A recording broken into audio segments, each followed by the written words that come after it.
இலங்கையினுடைய தென்பகுதி கடலில் ஒரு ஈரானிய கப்பல் வந்து போயிருக்கிறது. ஈரானிய கப்பல் என்று சொன்னோன்னே நாங்கள் நினைக்கிற மாதிரி இந்த யுத்தத்தோடு சம்பந்தப்பட்ட கப்பலோ அல்லது ஈரானிய மாலுமிகளை அழைத்து வந்த கப்பலோ அப்படிப்பட்ட கப்பல் இல்லை. இது வந்து வேற கேஸ். என்ன ஏதுன்றதை பற்றி விரிவாக விளக்கமாக இந்த காணொளியில் பார்க்க போகிறோம். இது முதலாவது.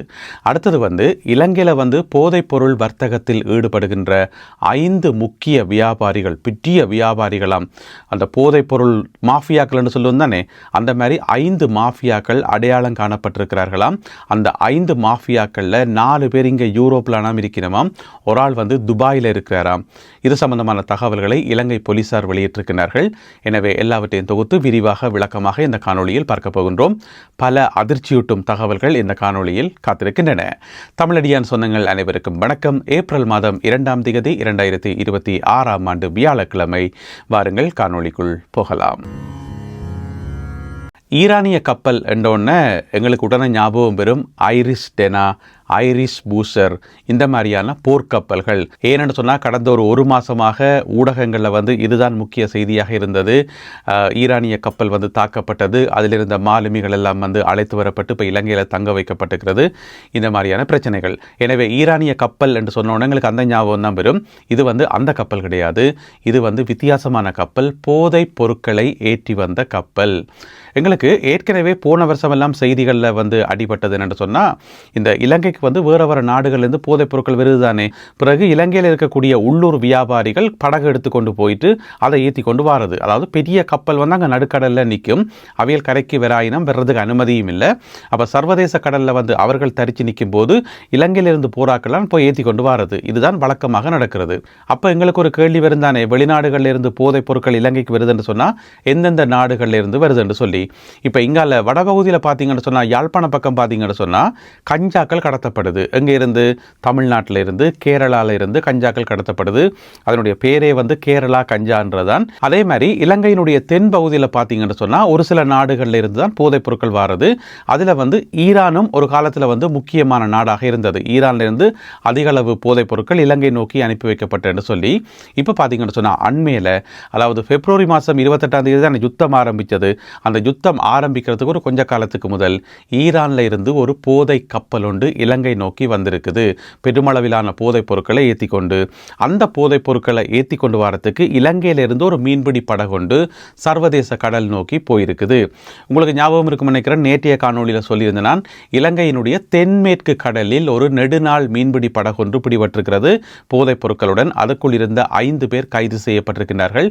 மிக விரைவில் அவர்கள் கரைக்கு கொண்டு வரப்படுவார்கள். அதுக்கு இருக்கிற போதைப் பொருட்கள் சம்பந்தப்பட்ட விவரங்கள் இன்னமுமே வெளியாக இல்லைன்னு சொல்லி நேற்றைய காணொலியில் சொல்லியிருந்தேன் நான்.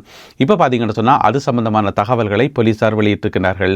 என்னென்னு சொன்னால் அதுக்குள்ள 5 பேர் கைது செய்யப்பட்டிருந்தவர்கள் தானே, அதோடு சேர்த்து இன்னும் ஒருவரும் கைது செய்யப்பட்டிருக்கார். மொத்தம் 6 பேர் கைது செய்யப்பட்டிருக்கிறார்கள்.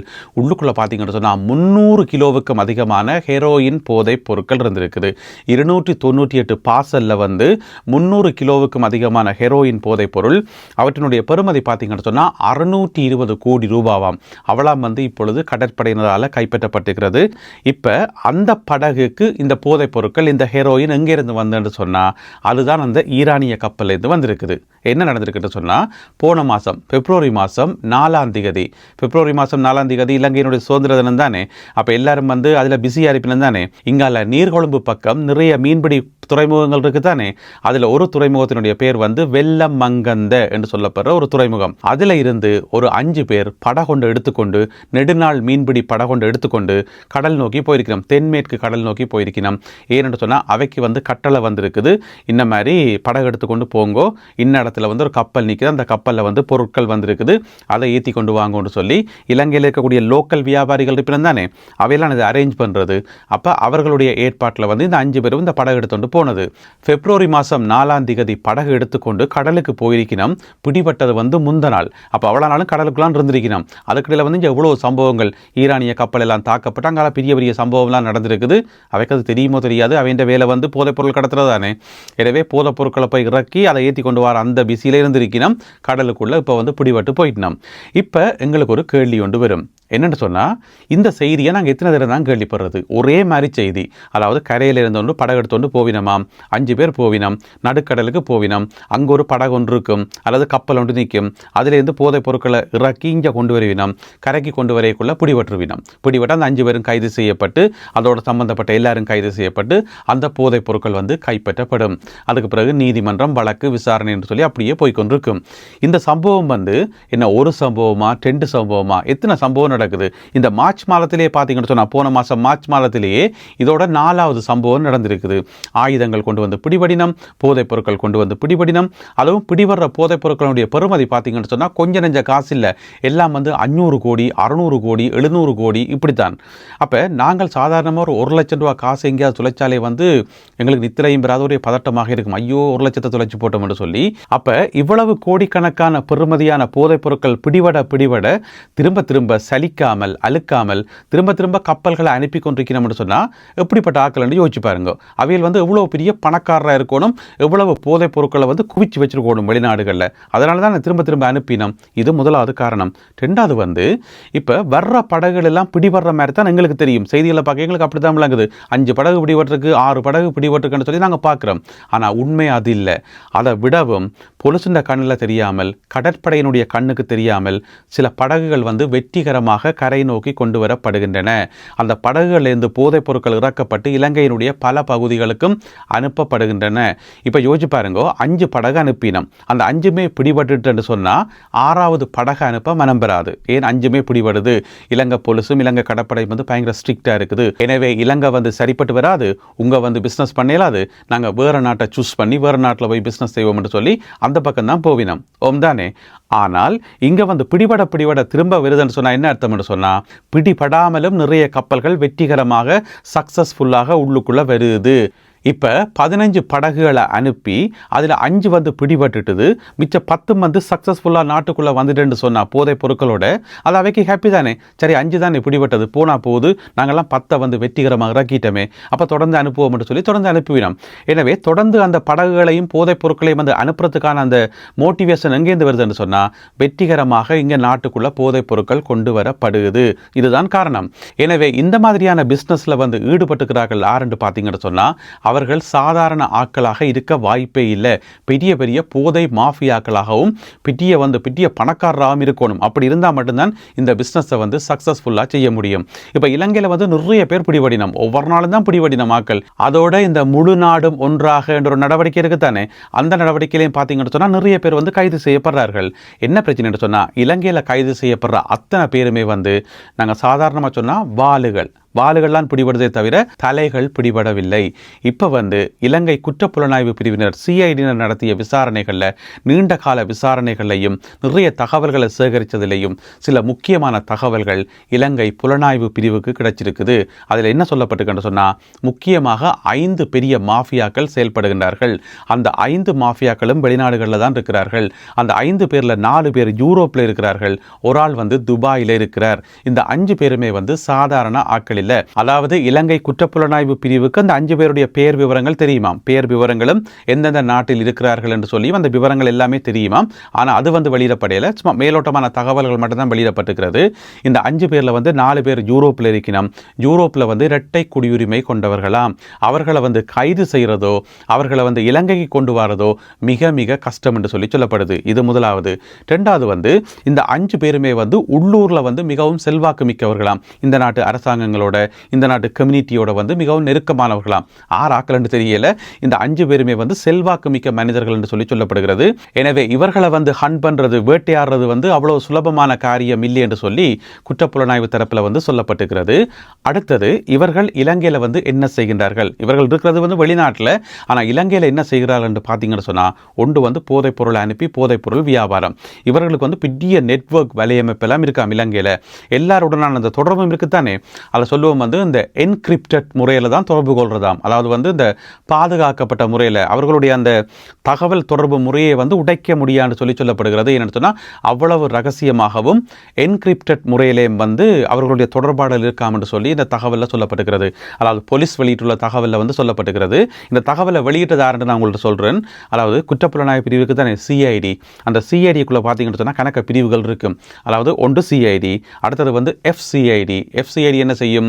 நிதியியல் சார்ந்த குற்றங்களை வந்து ஆய்வு செய்வினம். நிதியியல் குற்றப்புலனாய்வு பிரிவு. அதுக்கு பிறகு பார்த்தீங்கன்னு சொன்னால் பிசிஐடி என்று இருக்குது.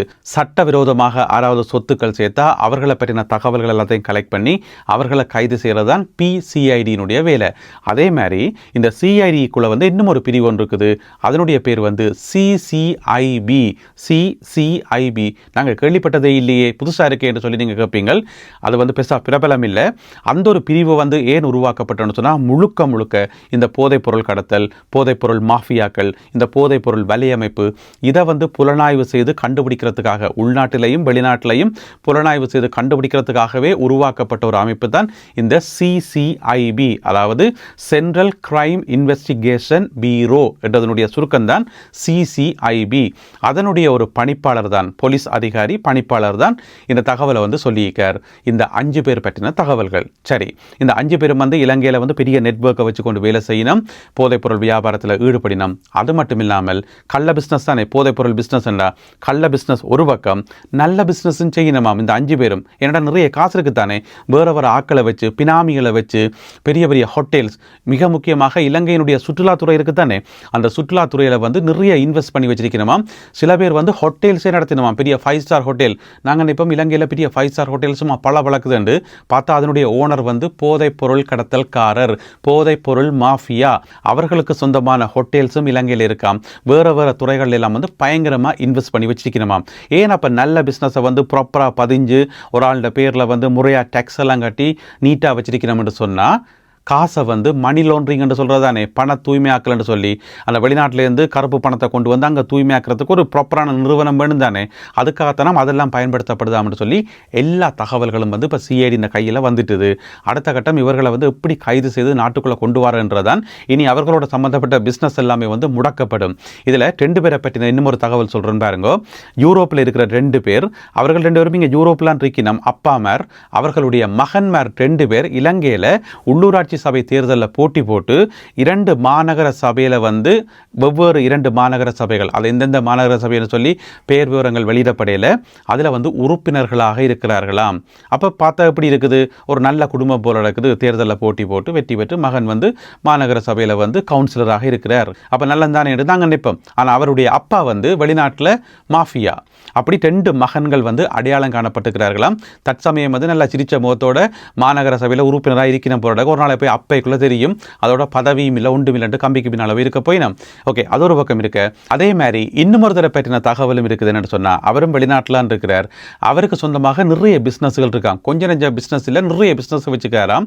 எல்லாமே வந்து இந்த கரையோர பகுதிகளில் வசிக்கக்கூடிய மக்கள், ஏழை எளிய மக்களோட பேரில் தானே அந்த பிஸ்னஸ் எல்லாம் பதியப்பட்டிருக்கு. அப்போ பிஸ்னஸ் ஓனர் யாருன்னு போய் பார்த்தா அவர் வந்து சாதாரண ஆளாக தான் இருப்பார்.